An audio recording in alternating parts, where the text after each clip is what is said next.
चलिए अब बढ़ते हैं आगे और अब बात होगी मैनेजमेंट से, क्योंकि आज दो कंपनियां रडार पर हैं। पहले होगी सेजिलिटी इंडिया की बात। कॉर्पोरेट रडार में 2004 में शुरू हुई सेजिलिटी इंडिया हाल ही की लिस्टिंग है।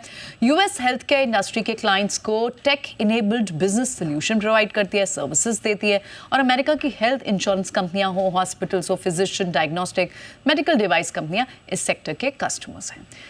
नंबर्स पर बात करने के लिए अब थोड़े मिक्स सेट ऑफ नंबर्स रहे। अगर आप नंबर्स की बात करें तो रेवेन्यू 8% बढ़ा था, 1568 करोड़ हुआ। एबिटा पे थोड़ा प्रेशर आपको ज़रूर दिखाई दिया और मार्जिन काफ़ी कंप्रेस्ड दिखाई दे रहे हैं। 19% क्वार्टरली बेसिस पे के कंपैरेटिवली 16.5% मार्जिन देखने को मिले हैं। तो पहला क्वेश्चन तो इसी पर समझ लेते हैं मिस्टर गोपालन से। हमारे साथ बने हुए हैं मिस्टर रमेश गोपालन। बहुत बहुत शुक्रिया मिस्टर गोपालन आज समय देने के लिए और नंबर्स पर आज जी बिजनेस से बात करने के लिए। पहला सवाल मैं आपसे इसी पर पूछूंगी कि मार्जिन शार्पली कॉन्ट्रैक्टेड दिखाई दे रहे हैं। इनफैक्ट एबिट पैड दोनों डिक्लाइन हुआ है। क्या बड़े रीजन रहे हैं और आगे प्रॉफिटेबिलिटी को इंप्रूव करने के लिए कंपनी क्या स्टेप्स ले सकती है? तो आप क्वार्टर ऑन क्वार्टर की बात कर रहे हैं कि ईयर ऑन ईयर की बात कर रहे हैं? तो अगर ईयर ऑन ईयर की बात अब करेंगे तो बोथ एबिटा और पैट दोनों में काफी इंक्रीज दिखाई देगा। अगर आप क्वार्टर ऑन क्वार्टर की बात कर रहे हैं तो यस, थोड़ा सा गिरावट है एबिटा मार्जिन में। Most of the decrease is because of other income, right? So other income की वजह से ऑलमोस्ट 240-250 बेसिस पॉइंट्स का गिरावट है। और दूसरा जो सैलरी इंक्रीजेस जनवरी से शुरू किए थे उसके हिसाब से तो अनदर 50 बेसिस पॉइंट्स का गिरावट हुई। और लास्टली वो बैलेंस शीट फॉरेक्स जो लॉसेस थे वो बैलेंस शीट की वजह से अदर एक्सपेंसेस में जो बुक हुए थे उसकी वजह से और 80% का ड्रॉप हुई थी। लेकिन हम लोग का लॉन्ग टर्म गाइडेंस जो दिए थे वो पहले से भी 24-25% एबिटा मार्जिन था। तो उसके हिसाब से जो एबिटा मार्जिन हम लोग Q4 में दिखाए थे वो it's in range with our long term guidance. Okay, तो ये प्रेशर थोड़ा सा क्वार्टर बेसिस की ये सवाल था मेरा मिस्टर गोपालन, और आपने वेल सेड, आपने उसको एक्सप्लेन भी किया कि किस फैक्टर से अदरवाइज वाई बेसिस पर देखें तो कंपनी प्रॉफिटेबल है। बिल्कुल। इनफैक्ट आपके स्टॉक में कई सारी बड़ी ब्रोकरिंग हाउस ने पॉजिटिव बाय रिकमेंडेशन भी दिए हैं। इनफैक्ट MSCI फ्लोज में भी स्मॉल कैप में एडिशन में आपकी कंपनी का नाम भी है। लेकिन थोड़े से डिटेल में एट्रिशन रेट को समझना चाहेंगे, क्योंकि हमने देखा शार्प राइज आया है। क्वार्टर की बात कर रही हूँ मैं, लगभग 18% से 32%, 32.5% हुआ है। किस वजह से ये इतना बड़ा राइज दिखा है एम्प्लॉय एट्रिशन में, और आगे रिटेन करने के लिए एम्प्लॉयज को क्या कुछ स्टेप्स आप ले सकते हैं? देखिए प्रियंका, जो हम लोग के बिजनेस जो है वो हाईली सीजनल है।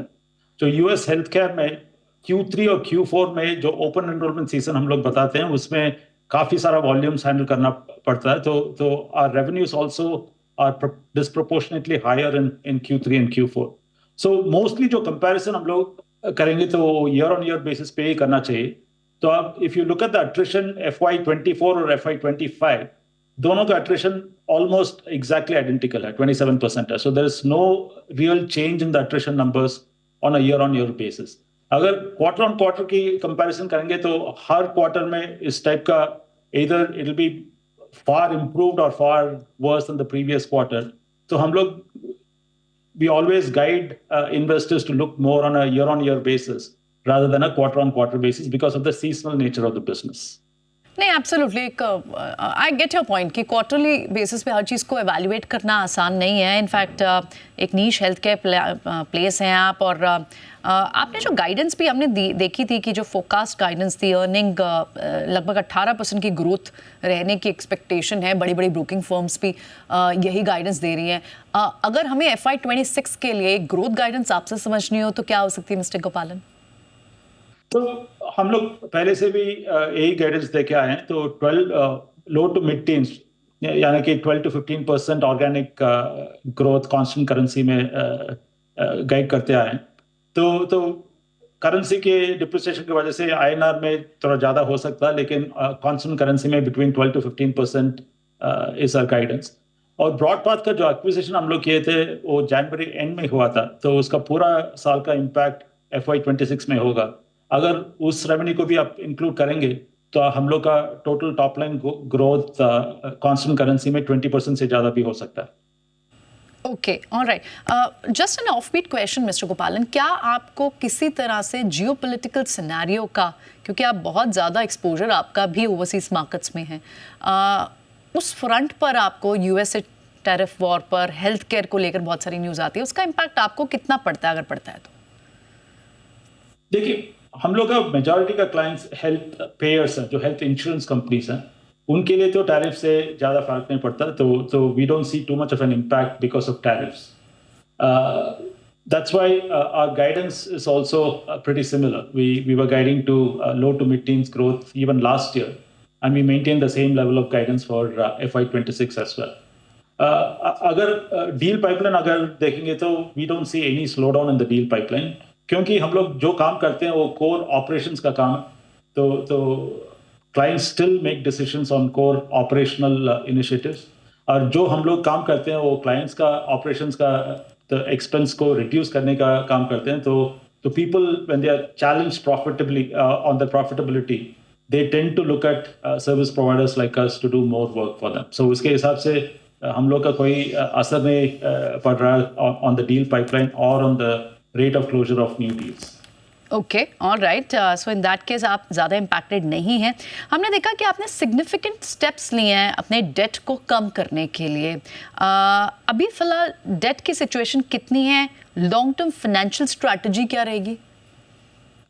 तो देखिए, जो भी डेट है हम लोग के बैलेंस शीट में वो प्रोमोटर डेट है, तो उसका रीपेमेंट शेड्यूल हमने अर्निंग्स रिलीज में दिया। तो the debt will be fully repaid by FY27, and we've given both FY26 repayment and FY27 repayment, so it will be fully repaid by FY27.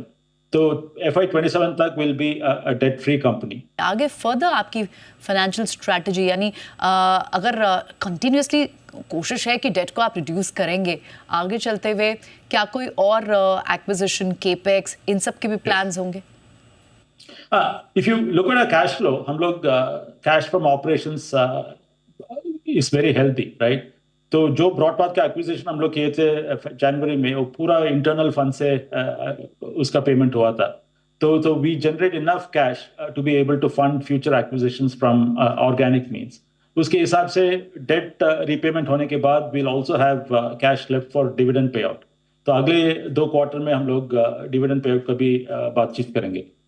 Okay, all right. Dividend payout के भी chances अगले 2-3 quarter में है। Company on a progress to profitability है। Growth guidance अपनी 12 to 15% conservative guidance रखना चाहती है, लेकिन बड़ी ब्रोकिंग फर्म्स हैं जो कह रहे हैं कि ऑर्गेनिक ग्रोथ के चलते CAGR 18% तक अचीव कर सकती है सजिटली। बहुत बहुत शुक्रिया मिस्टर गोपालन आज समय देने के लिए और नंबर्स के बाद हमसे बात करने के लिए। कई सारी बड़ी ब्रोकिंग फर्म्स हैं जिनकी ओवरवेट रेटिंग भी आप पे। शुक्रिया बात करने के लिए। Thank you.